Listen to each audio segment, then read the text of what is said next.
For some perspective on what we have seen today, we bring in a very formal syndicated columnist, Charles Krauthammer. Charles? Well, I figured if I'm at the top of the show, I should get dressed up. What do you make of all this? We know you're going to an event, but what do you make of all of this in Cairo today?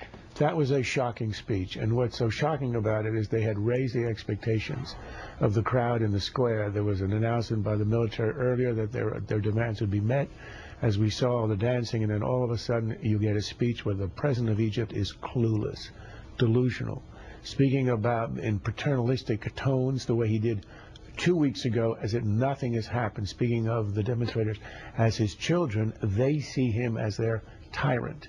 It seems that to me they are now at a point where they're going to have an explosion. When the mosques empty tomorrow, there's going to be a mass of people extremely angry, and here I think we're at the tipping point. The question is, what will the army do? It's always been the central issue. What will the army do? Either it's thrown in its lot with Mubarak, in which case I think it's looking at a catastrophe, because it'll either have to shoot on the crowd and lose all the stature it has, or it won't shoot and then it disintegrates and we're in chaos. Or I think the one possible outcome that might be a beneficent one would be a coup of some sort, a soft coup in which the Mubarak and those around him are pushed out in dignity. They're not shot.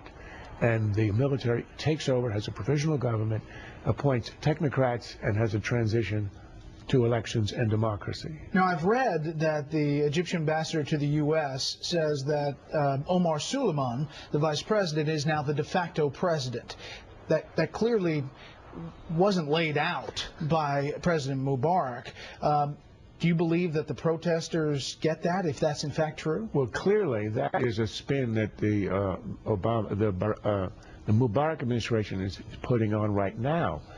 If that was so, and that was intended as the message, it should have been at the top of the speech, spelled out openly and clearly. It was at the end of the speech, in the middle of ramblings about being buried in Egypt, and it wasn't clear that it was some of the powers or all of the powers. And to say that he is no longer the president de jure, only de jure and not de facto, seems to be a patch onto something that was a disaster that the Egyptian administration is trying to undo. I'm not sure it will convince anyone. He's still in power.